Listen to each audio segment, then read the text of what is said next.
Hello student, तो कैसे हैं आप लोग। आई होप आप लोग मजे में होंगे। तो स्वागत है आप सबका वीएम साइंस एकेडमी का यूट्यूब चैनल पर। और आज के क्लास में हम लोग पढ़ने वाले हैं class 12 chemistry lesson number 5 surface chemistry का नेक्स्ट टॉपिक। पिछले क्लास में आपको याद होगा हम लोग क्या पढ़े थे, एडजॉर्प्शन पढ़े थे। पूरी तरह से एडजॉर्प्शन को पढ़े थे। एडजॉर्प्शन के अंदर सॉर्प्शन पढ़े थे, उसके अंदर आप लोग डिजॉर्प्शन पढ़े थे, एब्जॉर्प्शन पढ़े थे, आइसोथर्म पढ़े थे, फ्रेंडलिच एडजॉर्प्शन आइसोथर्म पढ़े थे, यानी कि आइसोथर्म यानी कांस्टेंट टेम्परेचर पर एडजॉर्प्शन पढ़े थे, जहां फ्रूडलिच का एडजॉर्प्शन आया था कि नहीं आया था। तो पूरी तरह से हम लोग एडजॉर्प्शन को पढ़ चुके हैं। और आज के क्लास में आपको स्टार्ट होने वाला है बहुत ही मस्त टॉपिक जिसका नाम है कैटालिस्ट। जिसका नाम है कैटालिस्ट। तो आज हम लोग पढ़ने वाले हैं कैटालिस्ट, जिसको हिंदी में कहते हैं उत्प्रेरक, किसी भी चीज को उत्प्रेरित करने वाला। तो क्लास स्टार्ट करने से पहले my name is Munna Kumar और यह है आपका छोटा सा खूबसूरत सा क्यूट सा अपना YouTube channel VM science academy. Okay, तो क्लास आज का स्टार्ट होता है कैटालिस्ट। इसको कहते हैं हिंदी में उत्प्रेरक। हिंदी में इसे क्या कहते हैं, उत्प्रेरक। तो नाम से ही क्लियर है, उत्प्रेरक यानी क्या करने वाला, उत्प्रेरित करने वाला। देखिए उत्प्रेरक भी बाबू दो तरह के होते हैं, मतलब प्रेरित करने वाले दो तरह के होते हैं। ये तो मान लीजिए उत्प्रेरक है, किसी भी चीज को प्रेरित करने वाले दो तरह के होते हैं। एक जिसे कहते हैं उत्प्रेरक और दूसरा जिसे कहते हैं दुष्प्रेरक। उत्प्रेरक दुष्प्रेरक दो तरह के आपको टर्म्स होते हैं। और हर एक इंसान के अंदर प्रेरित करने वाला दो टर्म्स होता है, एक कैटालिस्ट जिसे उत्प्रेरक कहते हैं और एक दुष्प्रेरक। एक आपको हमेशा पॉजिटिव डायरेक्शन में ले जाएगा कि नहीं ये काम करेगा तो अच्छी बात है, दूसरा कहेगा कि नहीं इस काम को मत करो, जस्ट इसका अपोजिट करो। कोई काम करना चाहिए तो माइंड में आपको दो चीज चलते रहेगा, क्या इसे करे या ना करे, करे या ना करे। अगर सही चीज रहेगा तो एक आपका अंदर का जो प्रेरित करने वाला बात है इंसान है, हर एक व्यक्ति के अंदर दो तरह का इंसान। अगर कोई काम करने जाए, एक इंसान अंदर से कहेगा कि इसको करो सही बात है, एक कहेगा कि इसको मत करो गलत बात है। वही कोई गलत काम करने जाइए तो एक प्रेशर करो करो गलत काम ये करो मजा आएगा, और एक कहेगा कि नहीं एक गलत काम है इसे मत करो। तो जो गलत राह पर लेकर के जाता है वह दुष्प्रेरक है, और जो सही राह पर लेकर जाता है वह उत्प्रेरक है। प्रत्येक इंसान के जिंदगी में दो उत्प्रेरक होते हैं, दो मतलब प्रेरित करने वाले होते हैं। अगर तुम किसी काम को कर रहे हो, तो बहुत सारे ऐसे लोग मिलेंगे जो तुम्हें सही रास्ता दिखाएंगे कि नहीं इसे और बेहतर ऐसे करो, और बहुत सारे लोग होंगे जो ऐसी राह दिखाएंगे कि तुम अपने कर्तव्य से पीछे हट जाओ। अगर किसी काम को करने में इतनी एक कहावत कहा गया है कि अगर जलेबी की तरह किसी भी काम में लग ही गए हो तो फिर पीछे मुड़ने से क्या फायदा है, क्यों न चीनी की चाशनी में डूबकर मीठा का मजा लिया जाए, है कि नहीं। यदि तुम सही काम कर रहे हो, किसी के नजर में बुरे हो, तो भैया हम अपनी रास्ता बदलने वाले नहीं है, अगला को अपना नेत्रदान करने के लिए बोल दिया जाए, है कि नहीं। तो सही डायरेक्शन पर चलिए, हमेशा उत्प्रेरक का सुनिए, दुष्प्रेरक का नहीं सुनिए, तो आप हमेशा अपने जिंदगी में क्या करेंगे, सफल व्यक्ति के नाम पर। तो चलिए बात करते हैं उत्प्रेरक, जो किसी भी चीज को सही डायरेक्शन देता है। ये तो मान लीजिए फिजिकल लैंग्वेज हुआ। केमिस्ट्री में इसका क्या महत्व है, केमिस्ट्री में इसका क्या महत्व है, तो पेन कॉपी कलम लेकर के तैयार हो जाएंगे हमारे साथ। चलिए उत्प्रेरक देखिए, उत्प्रेरक एक वैसा सबस्टांस होता है, उत्प्रेरक एक वैसा सबस्टांस होता है जो किसी भी केमिकल रिएक्शंस के रेट को, पिछले क्लास में हम लोग rate of reactions chemical kinetics के अंदर पढ़े थे कि कैसे बढ़ता है कैसे घटता है। कैटालिस्ट भी वही है, किसी भी केमिकल रिएक्शंस के रेट को बढ़ा देगा नहीं तो घटा देगा। मतलब कि केमिकल रिएक्शंस के रेट को चेंज करता है। चेंज पॉजिटिव भी हो सकता है और चेंज निगेटिव भी हो सकता है, चेंज पॉजिटिव भी हो सकता है और चेंज निगेटिव भी हो सकता है। तो किसी भी केमिकल रिएक्शंस के रेट को चेंज करने वाले सबस्टांस को उत्प्रेरक कहा जाता है। क्लियर। यानी कि कैटालिस्ट वैसे सबस्टांस होते हैं जो केमिकल रिएक्शंस के रेट को चेंज कर देते हैं। जैसे सपोज कीजिए कि ए और बी मिल करके सी बना रहे हैं, A and B combine to each other to form of C. एक नॉर्मल सा एक एग्जांपल लिए, और इसे ए और बी धीरे धीरे क्या होगा, घट रहा होगा, सी बन रहा होगा, है कि नहीं। ए बी का कंसंट्रेशन डाउन होगा और सी का कंसंट्रेशन बढ़ेगा। अगर ये नहीं देखे होंगे तो केमिकल काइनेटिक्स का वीडियो आप लोग जाकर देखेंगे, बिल्कुल क्लियर हो जाएगा। अब सपोज कीजिए कि इस रिएक्शंस को होने में 5 घंटे का समय लग रहा है, इस रिएक्शंस को होने में 5 घंटे का समय लग रहा है। वही क्या किया गया कि एक दूसरा व्यक्ति आया और ए प्लस बी और यहाँ पे एक कैटालिस्ट डाल दिया, यहाँ पे कोई एक क्या किया, कैटालिस्ट डाला, और फिर वही बना सी, फिर बना सी, लेकिन रिएक्शन को होने में मात्र आपको लगा 25 मिनट। इस रिएक्शन को होने में लग रहा था 5 घंटा, वही रिएक्शन से बीच में एक कैटालिस्ट डाल दिया गया, लगा कितना, 25 मिनट। लगा कितना, 25 मिनट। वही एक और आदमी आया, क्या बात है सर, कितना आदमी है, चलो ये मोहन था, ये सोहन था, अभी मोहन सोहन, चलो ये रोहन है, ये कौन है आपका, रोहन। रोहन क्या करता है, मोहन ए प्लस बी को मिला दिया चुपचाप, 5 घंटा के बाद पूरा ए प्लस बी खत्म, ए और बी खत्म हुआ, सी बना। अभी सोहन ए प्लस बी को मिलाया और एक कैटालिस्ट डाल दिया, भैया 25 मिनट में सी मिल गया। अब ये क्या किया, ये भी सोचा अरे एगो कैटालिस्ट डाला था, 25 मिनट में ही काम हो गया, हम भी एगो कैटालिस्ट डालेंगे, तो यो एगो कैटालिस्ट डाल दिया, यहाँ भी सी बना, लेकिन इसका रिएक्शन होने में लगा 8 घंटा। ऐसे नॉर्मल रिएक्शन, कोई कैटालिस्ट नहीं था, 5 घंटा लगा।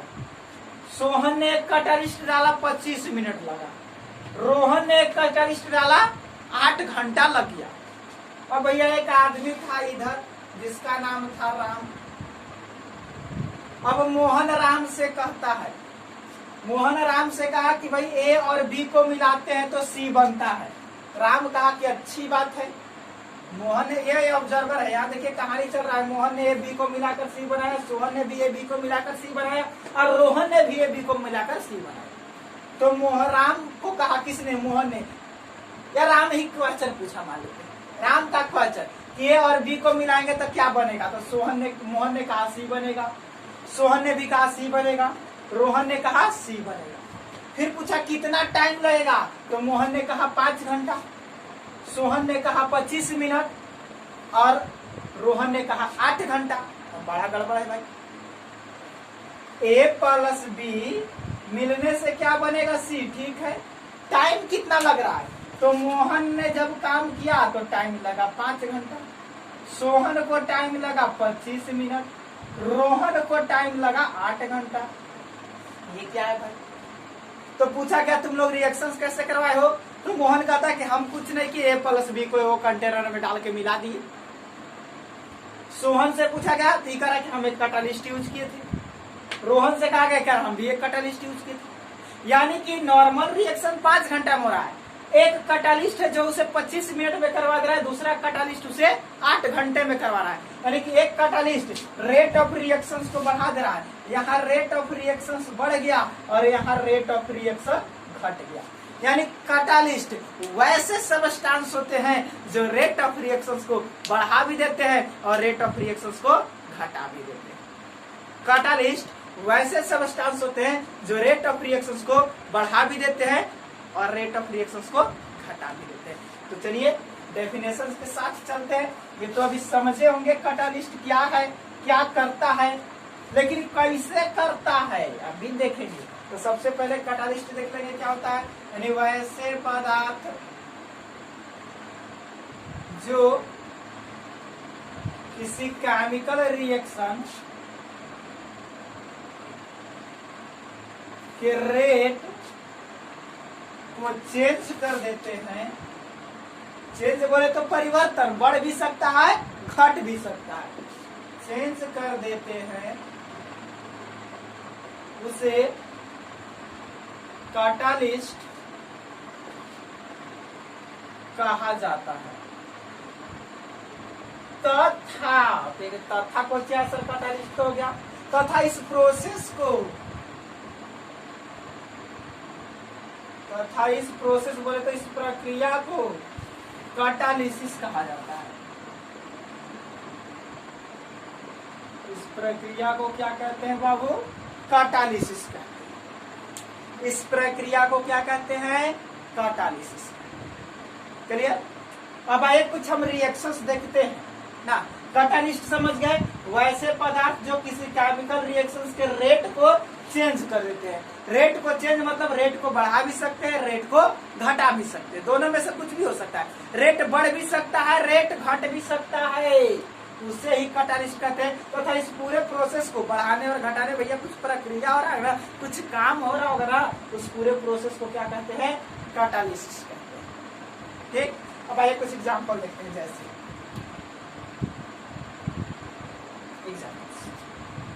अब जैसे आप देखेंगे, सपोज के मेरे पास KClO3 है। क्या है, KClO3।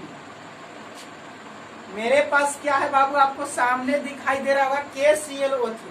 अब चुपचाप हम इसको खाली हीट कर देते हैं। आपको पता है हीट होने पर कोई भी सबस्टेंस टूटता है। यहाँ से KCl अलग हो जाता है और O2 आपका अलग हो जाता है। बैलेंस करेंगे, 3 गो था तो 3/2 O2 कर। इस रिएक्शंस को होने में तकरीबन 4 घंटे का समय लगता है बाबू। इस रिएक्शंस को होने में कितना घंटा का समय लगता है, 4 घंटा। अब सपोज कीजिए, और आप तो देख रहे हैं बाबू, दुनिया ऐसे जगह पर आ गया है जहां हर चीज बिकाऊ हो गया है, हर चीज बिक रहा है। यहाँ लोग पानी को बेच दे रहे हैं। एक समय ऐसा आएगा जब ऑक्सीजन भी आपको खरीदना पड़ेगा। नॉर्मल जिंदगी जीने के लिए ऑक्सीजन आपको खरीदना पड़ेगा। और उस समय अगर वैसा आ गया, और आप भी समझ लें कि जिस समय ऐसा आ गया कि आपको ऑक्सीजन खरीदना पड़े, उस समय समझिए कि इस धरती को फिर विनाश होने से कोई रोक नहीं सकता है। उस समय इस धरती को प्रलय होने से कोई रोक नहीं सकता। आज आपको पानी पीने के लिए खरीदना पड़ता है, जबकि सबको को पता है कि इस पूरे पृथ्वी पर 1 भाग में स्थल है, 3 भाग में पानी है, 3 भाग में जल है, तो भी खरीदना पड़ रहा है। क्या जिंदगी है, क्या है आपका ये नेचर है कि नहीं। उसी तरह से आपको एक दिन ऑक्सीजन भी खरीदना पड़ेगा। सपोज कीजिए हॉस्पिटल एक मरीज गया, एक मरीज की हालत बहुत खराब है, एक मरीज की हालत बहुत खराब है, उसे तुरंत ऑक्सीजन की आवश्यकता है और ऑक्सीजन है नहीं। डॉक्टर कहा KClO3 को हीट करो, ऑक्सीजन मिलेगा। एक्सपेरिमेंट पर बहुत सारे इंजीनियर लग गए, ऑक्सीजन लाओ, ऑक्सीजन लाओ। इस तरह से ऑक्सीजन लाया जा रहा है, 4 घंटे का समय लग रहा है। अब क्या होगा, अब क्या होगा। तब एक आपके जैसा एक स्टूडेंट जो हमारे जैसा एक टीचर से पढ़ा था, उसको पता था क्या, उसने क्या किया, यही KClO3 था, हीट तो कर रहा है लेकिन एक कैटालिस्ट डाल रहा है, और कैटालिस्ट यूज कर रहा है MnO2, मैंगनीज ऑक्साइड। अब हो क्या रहा है, वही रिएक्शन हो रहा है, KCl मिल रहा है, 3/2 O2 मिल रहा है। लेकिन फर्क सिर्फ इतना है, इस रिएक्शंस को होने में मात्र 15 मिनट का समय लग रहा है। इस रिएक्शंस को होने में मात्र 15 मिनट का समय लगा। अब आप खुद देख रहे होंगे कि यही रिएक्शंस होने में 4 घंटे का समय लग रहा था, और उसी रिएक्शंस होने में मात्र 15 मिनट का समय लगा होगा। तो आप बताइए, मरीज को तुरंत ऑक्सीजन मिलेगा, 15 मिनट में मरीज को ऑक्सीजन मिलेगा, ऑपरेशन होगा, मरीज ठीक हो जाएगा कि नहीं। वही अगर कैटालिस्ट नहीं रहता तो देखिए 4 घंटा लगता, 4 घंटा में पता चला कि टायर काम कर। ये है कैटालिस्ट, ये है कैटालिस्ट। देख रहे हैं ना कैटालिस्ट के क्या भूमिका। अरे बहुत लेक्चर चलने वाला कैटालिस्ट, पहले देख तो लीजिए। आइए नेक्स्ट एक और एग्जाम्पल देखते हैं, एक और एग्जाम्पल देखते हैं। जैसे NaCl प्लस AgNO3, इधर बनता है आपका AgCl का PPT मिलता है बाबू व्हाइट कलर का, और इधर मिलेगा आपको NaNO3। अभी जो पीपीटी है बहुत फास्ट पीपीटी बनता है, सुपर फास्ट, एकदम सुपर फास्ट, बहुत जल्दी मिल जाता है एजीसीएल का पीपीटी। जैसे ही आप NaCl को HNO3 दोनों को एक कंटेनर में डालेंगे, पट से तुरंत एकदम एजीसीएल बन जाएगा। यानी रिएक्शन सुपर फास्ट है, इसे और फास्ट किया नहीं जा सकता है। तो ऐसे रिएक्शंस में कैटालिस्ट का कोई यूज नहीं होता है। ऐसे रिएक्शन में कैटालिस्ट का कोई यूज नहीं होता है। जो रिएक्शन बहुत फास्ट हो उसको और फास्ट आप नहीं कर सकते हो बाबू, तो ऐसे रिएक्शंस में कैटालिस्ट यूज नहीं होता। इसे स्लो भी नहीं कर सकते क्योंकि इसमें कोई कैटालिस्ट है, ये नहीं है। इतना फास्ट है कि आप कितना भी स्लो करेंगे स्लो होने वाला नहीं है, बहुत फास्ट है। जैसे कोई व्यक्ति हो, आप ही कभी कभी देखते हैं कहीं जाते दौड़ रहे हो, सपोज करें कि आप दौड़ रहे हो, अचानक पीछे से कोई जोर का धक्का मारता है। अब इतना स्पीड में आप अनबैलेंस हो जाते हैं कि बैलेंस भी नहीं कर सकते और उससे ज्यादा स्पीड में भी नहीं जा सकते। और बीच में सपोज कीजिए गड्ढा है, उससे ज्यादा स्पीड में आप उसको जंप नहीं कर सकते, रुक नहीं सकते, गड्ढा में गिरेंगे ही गिरेंगे। आप दौड़ रहे हैं, आगे गड्ढा है, आप जान रहे हैं कि हम रुक सकते हैं, लेकिन पीछे से जोर से धक्का मारा, इतना धक्का मारा कि आप पूरा जंप भी नहीं कर सकते हैं और रुक भी नहीं सकते, मतलब गड्ढा में गिरना है। इतना स्पीड से चल रहा है कि और स्पीड नहीं हो सकता है और रुक भी नहीं सकता है, स्लो भी नहीं हो सकता है। तो सुपर फास्ट रिएक्शंस में कैटालिस्ट की कोई भूमिका नहीं है। वही सुपर स्लो रिएक्शंस हो, जैसे यहाँ देखें एक और रिएक्शन, आयरन प्लस H2, तो रस्टिंग हो जाएगा। रस्टिंग मतलब जंग लग जाएगा। जब लोहा को पानी के कांटेक्ट में छोड़ेंगे तो क्या हो जाएगा, जंग लगेगा। और जंग लगने में कितना समय लगेगा, लगभग 4 से 5 मंथ, 4 से 5 महीना का समय लगने वाला है। क्या कोई वैसा सबस्टांस है जिसको डाले, लोहा है पानी में डाले और तुरंत जंग लग जाए? हो ही नहीं सकता। ये सुपर स्लो रिएक्शन है और सुपर स्लो रिएक्शन है तो इसमें कैटालिस्ट की कोई भूमिका नहीं है। तो आपको याद रखना होगा, सुपर स्लो रिएक्शंस को स्लो और फास्ट नहीं किया जा सकता है, सुपर फास्ट को फास्ट और स्लो नहीं किया जा सकता है। यानी कि सुपर फास्ट रिएक्शन और सुपर स्लो रिएक्शंस में कैटालिस्ट की कोई भूमिका नहीं है। कैटालिस्ट की भूमिका कहाँ है, तो मॉडरेट रिएक्शन में जो मीडियम चलते हैं, ये मीडियम रिएक्शन, मीडियम रिएक्शंस को फास्ट कर सकते हैं और मीडियम रिएक्शंस को स्लो कर सकते हैं। लेकिन जो बिल्कुल स्लो है उसे फास्ट स्लो नहीं कर सकते, जो बिल्कुल फास्ट है उसे और फास्ट और स्लो नहीं कर सकते। क्लियर? तो आपको यहाँ से कॉन्सेप्ट उठा के रखना होगा, इस बात को आपको नोट डाउन करके रखना होगा कि कैटालिस्ट सिर्फ और सिर्फ मॉडरेट रिएक्शंस में काम करता है। सुपर स्लो रिएक्शन और सुपर फास्ट रिएक्शन में कैटालिस्ट की कोई भूमिका नहीं होता है। तो जल्दी से स्क्रीनशॉट ले लेंगे और हम इसे मिटाने वाले हैं।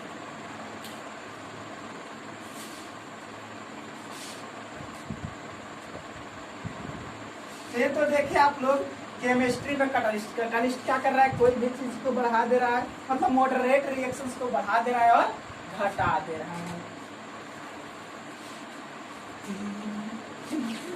आइए, तो ये तो केमिस्ट्री में देखें कैटालिस्ट की क्या भूमिका है।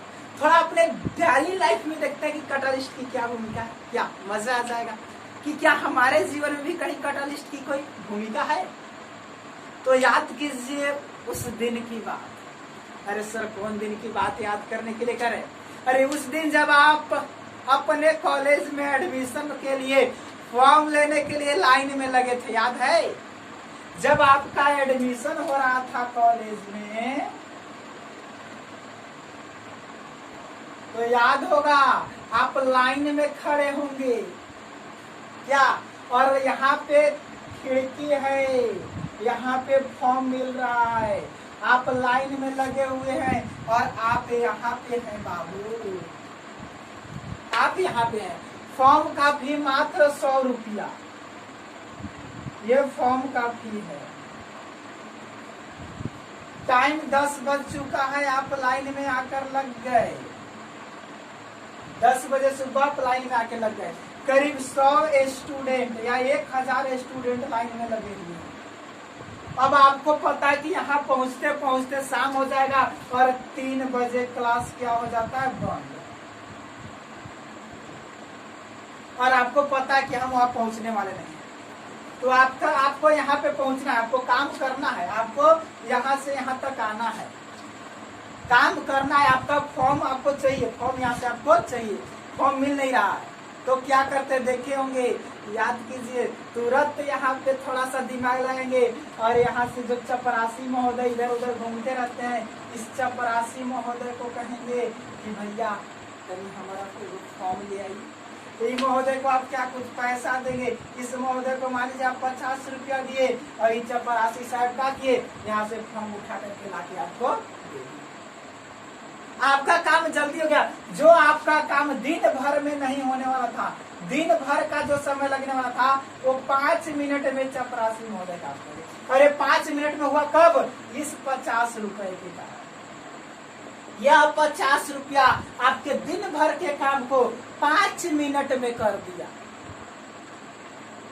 तो ये क्या हुआ, कैटालिस्ट। यहाँ पे ये 50 रुपया कैटालिस्ट है कि नहीं, हुआ कि नहीं, मजा है एकदम। इसी तरह से पढ़ने वाले, इसी तरह से पढ़ने वाले, यही 50 रुपया आपका क्या हुआ, कैटालिस्ट का काम। जल्दी मन ये काम हो गया है कि नहीं।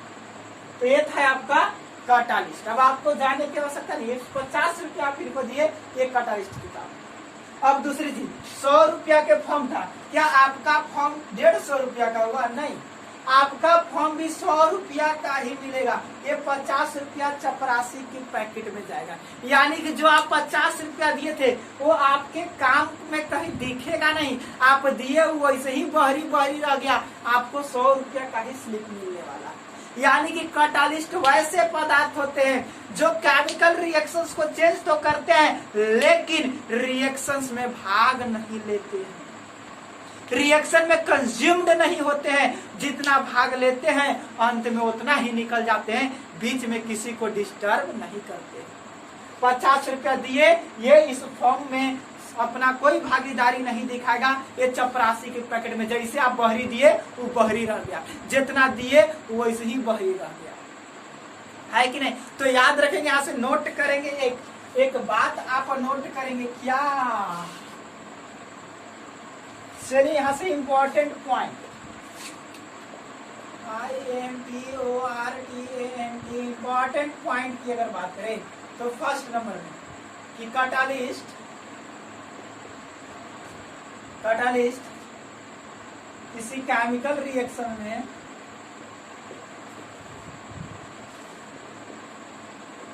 कंज्यूम्ड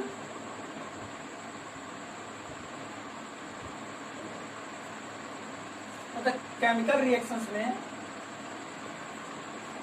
कैटालिस्ट किसी केमिकल रिएक्शन में कंज्यूम्ड नहीं होते हैं।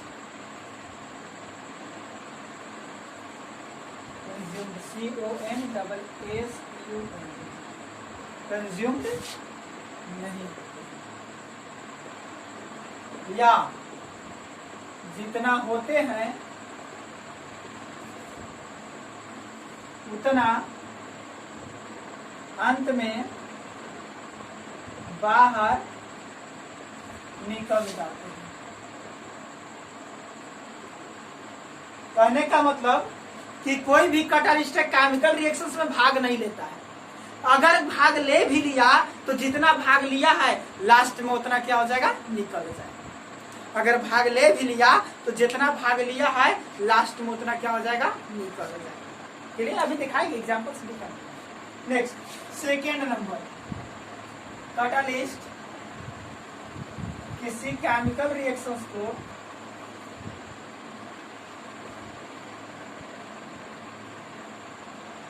इनिशिएट नहीं करता है।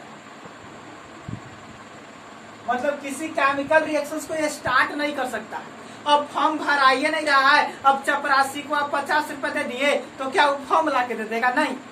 प्रोसेस चालू होना चाहिए, फॉर्म भराने की प्रक्रिया चल रहा है, वैसे समय में आप चपरासी को 50 रुपए देंगे तो फॉर्म ला करके आपको दे देगा। अब पता चल रहा है कि फॉर्म भराना है 20 तारीख से और आप क्या किए कि 2 महीना पहले ही चपरासी को 50 रुपए देकर के आपको फॉर्म ला दीजिए, तो क्या ऐसा होने वाला है? नहीं। कोई भी रिएक्शन अगर ए और बी मिल करके सी बनाता है, अब यहाँ कैटालिस्ट डालेंगे तो इसको फास्ट स्लो करेगा। अब रिएक्शन नहीं हो रहा है तो कैटालिस्ट अपना मन रिएक्शन को स्टार्ट कर देगा? नहीं, रिएक्शन स्टार्ट होना चाहिए। हाँ, मॉडरेट मीडियम रेट से चल रहा है, उसको कम बेसी करना तो कैटालिस्ट के काम है। ऐसा नहीं है कि कोई रिएक्शन से एकदम चुपचाप है, कोई रिएक्शन हो ही नहीं रहा है, जैसे मान लो ए प्लस बी, इधर कोई रिएक्शन नहीं हो रहा है और यहाँ कैटालिस्ट डालें और रिएक्शन होने लगा, ऐसा कभी नहीं हो सकता है। ऐसा कभी भी नहीं हो सकता है कि कैटालिस्ट कोई रिएक्शन मतलब स्टॉप में हो, रेस्ट में हो, उसे स्टार्ट कर दे। नहीं, कैटालिस्ट किसी रिएक्शन को स्टार्ट नहीं कर सकता। जो रिएक्शन स्टार्ट है सिर्फ और सिर्फ उसे बढ़ा सकता है और उसके रेट को घटा सकता है, वो है कैटालिस्ट। तो ये सेकेंड नंबर बात हुआ आपका कैटालिस्ट। पहला चीज इनिशिएट नहीं होगा और पहला चीज कि भाग नहीं लेगा, और या भाग लेगा तो जितना लेगा उतना बाहर निकल जाएगा। दूसरा चीज कैटालिस्ट केमिकल रिएक्शंस को इनिशिएट नहीं करेगा। और तीसरा चीज या सॉलिड, लिक्विड और गैस, कुछ भी हो सकता है, तीनों होता है, तीनों होता, यह सॉलिड भी होता है, लिक्विड भी होता है और गैस भी होता है, तीनों फॉर्मेट में मिलेगा। जल्दी से नोट डाउन कर लेंगे।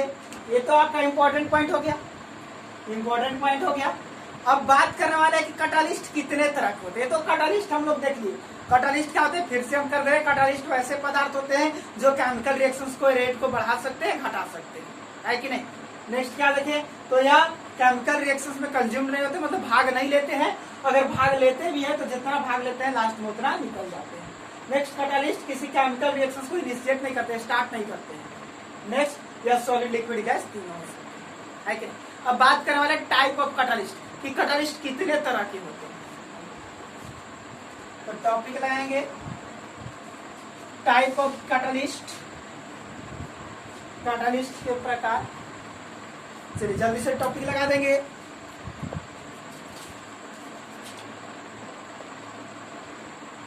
Type of catalyst. तो देखिए, कैटालिस्ट मुख्य रूप से तो 2 तरह के होते हैं, एक होमोजीनियस और दूसरा हेट्रोजीनियस। मुख्य रूप से फेज के बेस पर 2 तरह के कैटालिस्ट होते हैं, होमोजीनियस और हेट्रोजीनियस। यानी कि आप देखेंगे तो मुख्य रूप से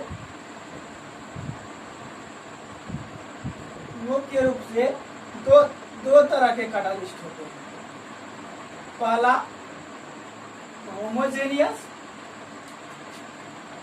और दूसरा हेट्रोजीनियस।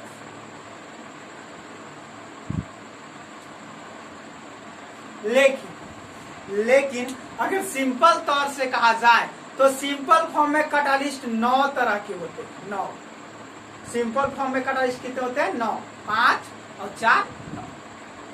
देखिए 2 मुख्य, तो हमें 2 को नहीं पूरे 9 को पढ़ाने वाले हैं, है कि नहीं। तो मजा आएगा, क्योंकि हमारी तो आदत है, आप जानते हैं कि किसी चीज को जड़ से खानदान को कटने की, कि दोबारा कोई हमें दिक्कत ना करे। अगर किसी से दुश्मनी निभाना है तो उसको जड़ से निकाल दो, उसे जड़ को खत्म करो, उसको जड़ से खत्म करो, ताकि एक भी उसका चिराग न रहे जो हमें दिक्कत कर सके। तो कैटालिस्ट को पूरे जड़ से खत्म करने के लिए 2 नहीं 9 तरह के कैटालिस्ट करना होगा। सबसे 1 नंबर में होता है आपका होमोजीनियस कैटालिस्ट।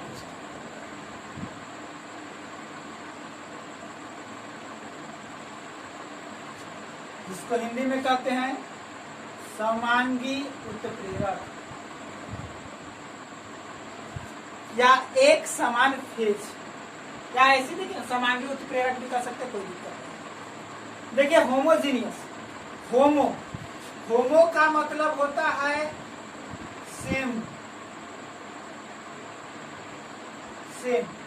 मतलब एक जैसा। होमो का मतलब क्या होता है, एक जैसा। तो डेफिनेशन होता है इसका कि जब किसी केमिकल रिएक्शंस में रिएक्टेंट्स और कैटालिस्ट का फेज एक समान होता है। अगर रिएक्टेंट सॉलिड है तो कैटालिस्ट भी सॉलिड, रिएक्टेंट्स लिक्विड है तो कैटालिस्ट भी लिक्विड, रिएक्टेंट्स गैस है तो कैटालिस्ट भी गैस। तो वैसे रिएक्शंस को या वैसे कैटालिस्ट को होमोजेनियस कैटालिस्ट कहा जाता है। यानी आप कह सकते हैं जैसे कि मान लीजिए इस तरह से होगा कि ए लिक्विड है, बी लिक्विड है, एक कैटालिस्ट डाले यहाँ हम एम जो कि लिक्विड है, और इधर कोई प्रोडक्ट बना। प्रोडक्ट कैसा बना इससे कोई मतलब नहीं, प्रोडक्ट कैसा बना इससे कोई मतलब नहीं है। ये रिएक्टेंट्स और कैटालिस्ट का फेज मैच करना। देखिए ये लिक्विड और ये भी लिक्विड, तो ऐसे रिएक्शंस को क्या कहेंगे, होमोजेनियस, या इस कैटालिस्ट को क्या कहेंगे, होमोजेनियस, क्योंकि दोनों का सेम फेज बराबर है, दोनों का फेज क्या है, सेम। तो डेफिनेशन होता है वैसा कैटालिस्ट जो वैसा कैटालिस्ट जिसका फेज रिएक्टेंट्स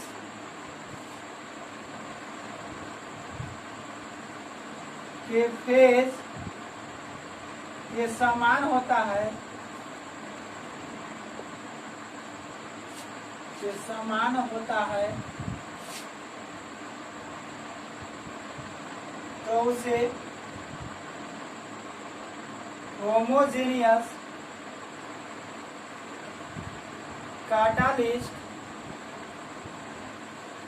कहते हैं।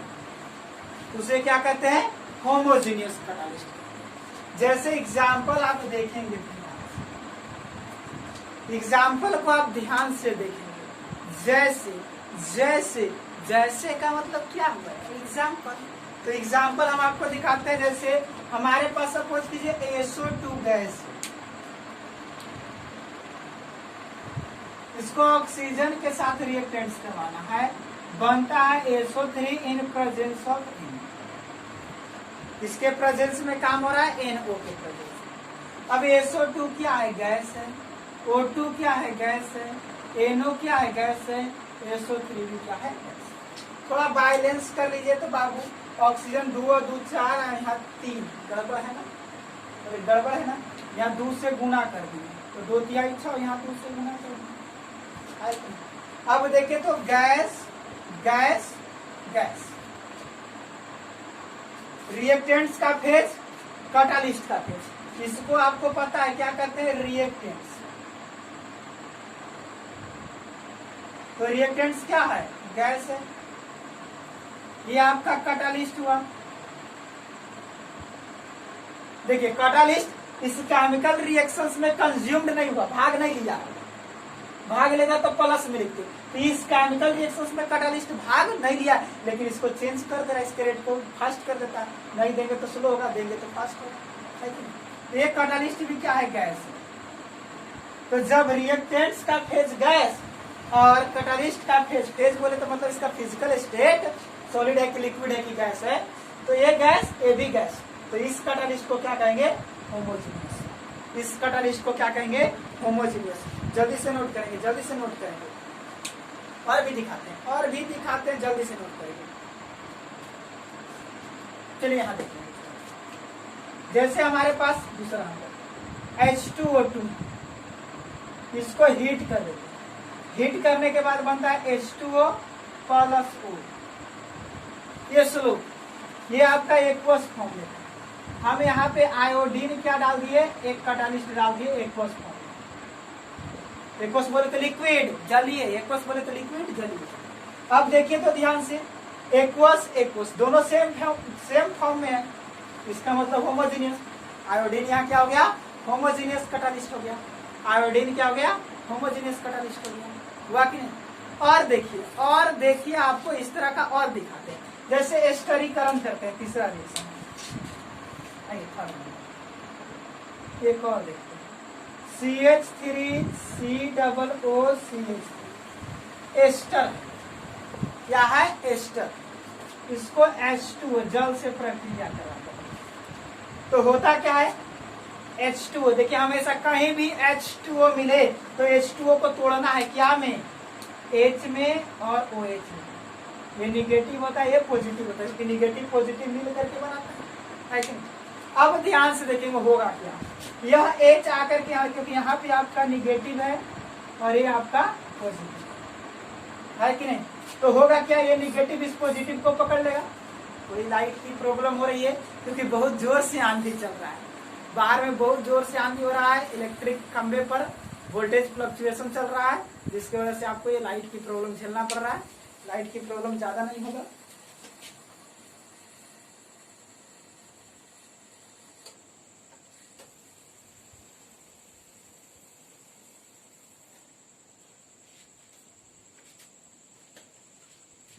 थोड़ी लाइट की प्रॉब्लम थी, चलिए अभी भी अच्छा आ रहा है, चलिए दिखाई दे रहा है, अभी भी अच्छा दिख रहा है, बिल्कुल दिख रहा है ना, क्योंकि बहुत जोर का आंधी चल रहा है, वोल्टेज बहुत ही कम हो चुका है।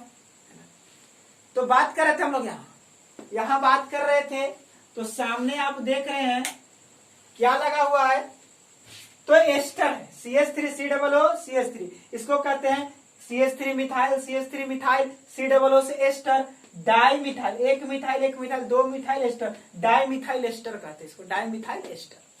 H2O से करेगा तो ये प्लस है माइनस, प्लस आएगा माइनस के पास, माइनस जाएगा प्लस के पास, तो होता क्या है CH3COO और H चल जाएगा यहाँ, प्लस ये वाला CH3 और ये वाला OH हो जाएगा यहाँ, ये बन गया आपका एसिड, ये बन गया एल्कोहल, एसिड एल्कोहल।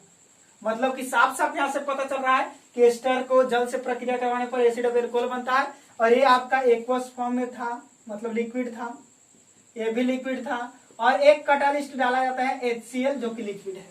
तो ये लिक्विड ये लिक्विड ये भी लिक्विड, ये लिक्विड देखिए रिएक्टेंट्स लिक्विड, दोनों रिएक्टेंट्स क्या है, लिक्विड है, और आपका कैटालिस्ट भी लिक्विड है। तो जब सब लिक्विड सेम फेज में हो गए तो इसके क्या कहेंगे, होमोजेनियस। तो जल्दी से नोट डाउन करेंगे, स्क्रीनशॉट लेंगे जल्दी से।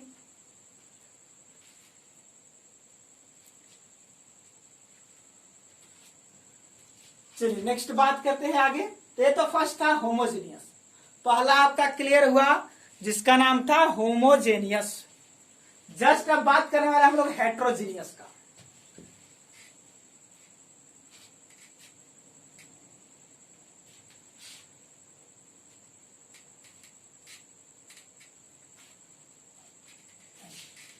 सेकेंड नंबर आपका चलने वाला है हेट्रोजेनियस कैटालिस्ट।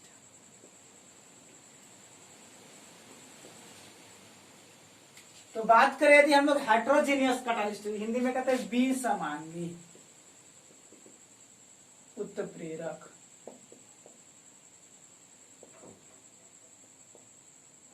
तो बात करें हेट्रोजीनियस की, तो नॉर्मल सी बात देखिए, हेट्रो का मतलब होता है असमान, असमान मतलब डिफरेंट।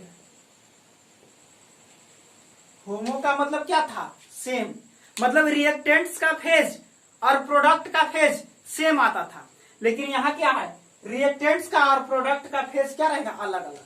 जैसे ए लिक्विड, बी लिक्विड, यहां पे एक कैटालिस्ट डालेंगे एम जो कि रहेगा सॉलिड, और इधर कोई बना प्रोडक्ट।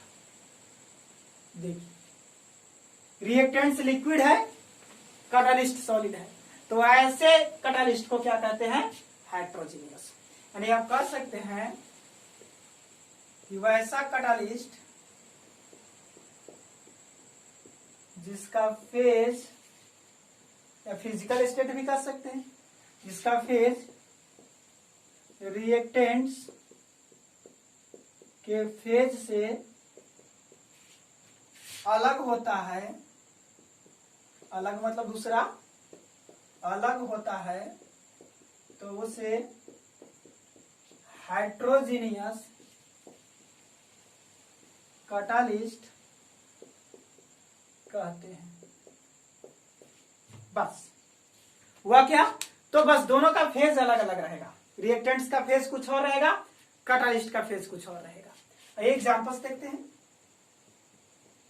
जैसे 1 नंबर में एग्जांपल के हैं, आपके पास SO2 है, नाम सुने होंगे, सल्फर डाइऑक्साइड, ऑक्सीजन से प्रक्रिया करवा दी है,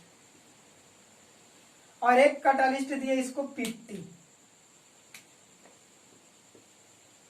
कैटालिस्ट क्या दिए? PT, और बनता है आपका SO3।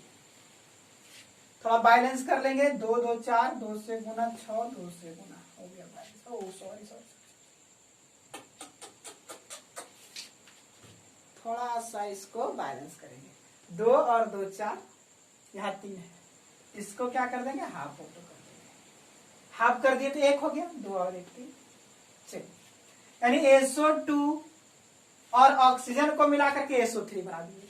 सल्फर डाइऑक्साइड, ऑक्सीजन मिला है, सल्फर ट्राइऑक्साइड, बहुत ही इंपॉर्टेंट है बाबू। इसी को SO3 को अगर जल से प्रक्रिया करवा दिया जाए तो यहाँ H2SO4 बन जाता है, जिसे हम लोग सल्फ्यूरिक एसिड कहते हैं, जिसे किंग ऑफ केमिकल के नाम से भी कहा जाता है, रसायनों का राजा है ये। आपके घर में जो बैटरी होते हैं जिससे आपके घर में करंट जाते हैं, उसके अंदर भी H2SO4 डाला जाता है। एक स्ट्रॉन्ग एसिड होता है, लेकिन सबसे स्ट्रॉन्ग नहीं है, लेकिन किंग ऑफ केमिकल है, रसायनों का राजा है। तो इसको बनाने के लिए यही SO3 का उपयोग होता है। और ये SO3 कैसे बनता है? तो SO2 और ऑक्सीजन की प्रक्रिया कराते हैं।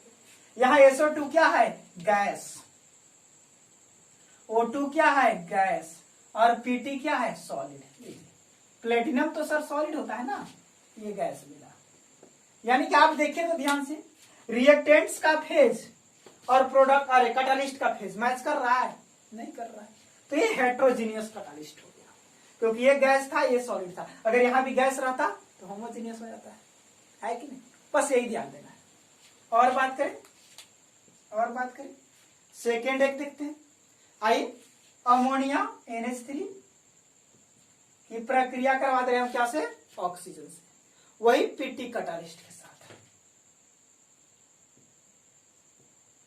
तो बनता है NO प्लस H2। थोड़ा बैलेंस कीजिए तो, ऑक्सीजन 2, हाइड्रोजन 3, हाइड्रोजन 2, ये तो गड़बड़ हो गया ना। हाइड्रोजन 3 है तो 3 करना होगा, 3 दूनी 6 हो गया, 2 से यहाँ कर दीजिए, 2 3 6। नाइट्रोजन 2 हो गया तो 2 से यहाँ गुना कर दीजिए। ऑक्सीजन 2 और 3 5, यहाँ 2 है, 5 करना है तो 5/2 लगा दीजिए, हो गया।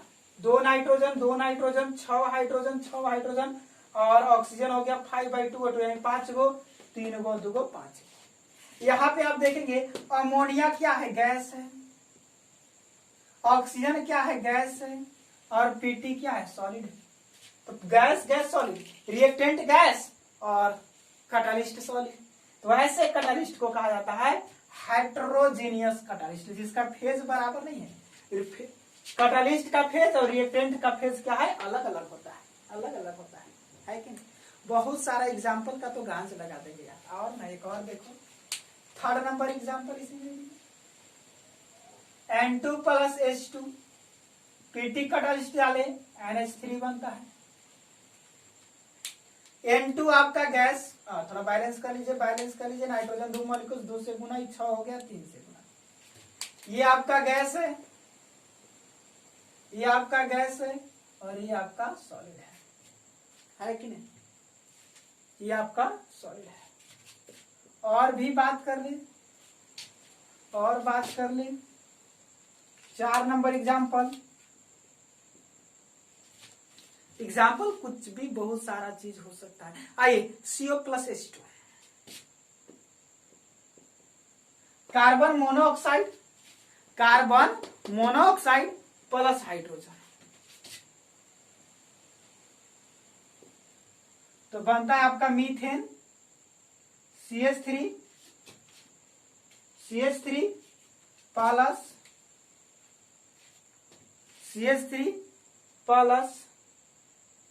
H2। एक मिनट, CH3 नहीं, CH4 बनेगा, क्योंकि CH3 के पास तो कुछ, CH3 अगर आप बनाते हैं, कार्बन का 4 बॉन्ड तो 3 ही बॉन्ड फॉर्म होता है, तो कुछ ज्वाइंट करना होगा, तो नहीं, यहाँ CH4 बनता है और प्लस H2, तो 4 और 2 6 हो गया, तो यहाँ 3 से गुना कर देंगे।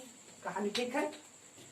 बिल्कुल ठीक ठाक है। और यहाँ पे जो कैटालिस्ट यूज होने वाला है वो कैटालिस्ट यूज होता है कोबाल्ट। देखिए कोबाल्ट है CO, अब CO कार्बन मोनोऑक्साइड है। ठीक, आपको ध्यान देना होगा ये क्या है आपका कोबाल्ट है, ये कार्बन मोनोऑक्साइड है। तो ये आपका कार्बन मोनोऑक्साइड गैस, यह गैस और कोबाल्ट सॉलिड, देख रहे हैं ना, आप ध्यान दीजिए। आइए नेक्स्ट और देख लीजिए 5 नंबर। मान लीजिए आपके पास C2H4 है, जिसको कहते हैं आपको पता ही होगा क्या कहते हैं, 2 कार्बन से एक 2 गुना है तो क्या होगा एल्कीन, तो एथीन भी कहते हैं इसे, एथीन या एसिटिलीन भी कहते हैं। एसिटिलीन भी इसी का नाम है, एथीन भी इसी का नाम है। रिएक्शन करवा देते हैं हाइड्रोजन से, 2 हाइड्रोजन बढ़ जाएगा, C2H6 इथेन बन जाएगा। अब यह गैस है, यह भी गैस है, यह भी गैस है, और इसमें जो कैटालिस्ट यूज होता है वो कैटालिस्ट है निकेल, जो कि सॉलिड है, जो कि क्या है सॉलिड है, जो कि क्या है सॉलिड है। तो आप देख रहे हैं 5 आपको हम क्या दिए हैं, हेट्रोजीनियस कैटालिस्ट दिए हैं, जिसमें सारे कैटालिस्ट क्या है सॉलिड है, सारे कैटालिस्ट क्या है सॉलिड है। तो यहां से आप एक नोट पॉइंट एकदम गांठ बांध लीजिएगा कि हेट्रोजीनियस कैटालिस्ट में कैटालिस्ट हमेशा सॉलिड फॉर्म में रहेगा। होमोजीनियस में कुछ भी हो सकता है, लिक्विड गैस सॉलिड कुछ भी, लेकिन हेट्रोजीनियस में हमेशा क्या रहेगा सॉलिड रहेगा, हमेशा सॉलिड रहेगा। रिएक्टेंट्स कुछ भी हो सकता है, रिएक्टेंट्स लिक्विड या गैस, क्योंकि ये तो सॉलिड है, तो हेट्रोजीनियस है तो ये भी सॉलिड हो नहीं सकता है, तो रिएक्टेंट्स लिक्विड या गैस होगा, लेकिन कैटालिस्ट हमेशा क्या होगा सॉलिड होगा। कैटालिस्ट हमेशा क्या होगा सॉलिड होगा, कब, जब हेट्रोजीनियस की बात किया जाएगा तब। ओके, फाइनल हो गया ना। तो इस तरह से आप लोग आज होमोजीनियस देखे, हाइड्रोजीनियस देखे। बाकी जो बचा हुआ 7 कैटालिस्ट, जिसमें आपको आने वाला है पॉजिटिव कैटालिस्ट जो रेट ऑफ रिएक्शंस को बढ़ाता है, निगेटिव कैटालिस्ट जो रेट ऑफ रिएक्शंस को घटाता है, प्रोमोटर जो कैटालिस्ट की क्रियाशीलता को बढ़ा देता है। यहां भी देखिए कैटालिस्ट को भी हेल्प करने वाला एक है जो कैटालिस्ट की क्रियाशीलता को बढ़ा देता है। उसके बाद आता है पॉइजन जो कैटालिस्ट की क्रियाशीलता को घटाता है। उसके बाद एंजाइम भी है जो कैटालिस्ट की तरह काम करते हैं। उसके बाद ऑटो कैटालिस्ट, कुछ रिएक्शंस होता है जिसका कोई रिएक्टेंट या प्रोडक्ट खुद कैटालिस्ट की तरह काम करता है। और नेक्स्ट होता है सेल्फ सेलेक्टिव कैटालिस्ट, कि वो ऐसा कैटालिस्ट जो रिएक्टेंट या प्रोडक्ट के शेप पर डिपेंड करता है। तो ये 9 तरह के कैटालिस्ट है आपका, होमोजीनियस, हाइड्रोजीनियस, गिनती करते जाएंगे। 1 number homogeneous, 2 number heterogeneous, 3 number positive, 4 number negative, 5 number promoter, 6 number enzyme, 7 number poison, 8 number auto catalyst और 9 नंबर सेल्फ सेलेक्टिव कैटालिस्ट।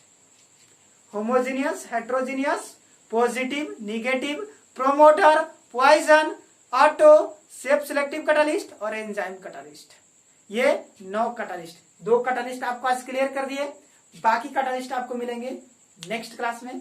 तो इसी तरह से बने रहिए वीएम साइंस एकेडमी की तरफ से, आपको हर एक चैप्टर की हर एक टॉपिक बारीकी से पढ़ाया जाएगा।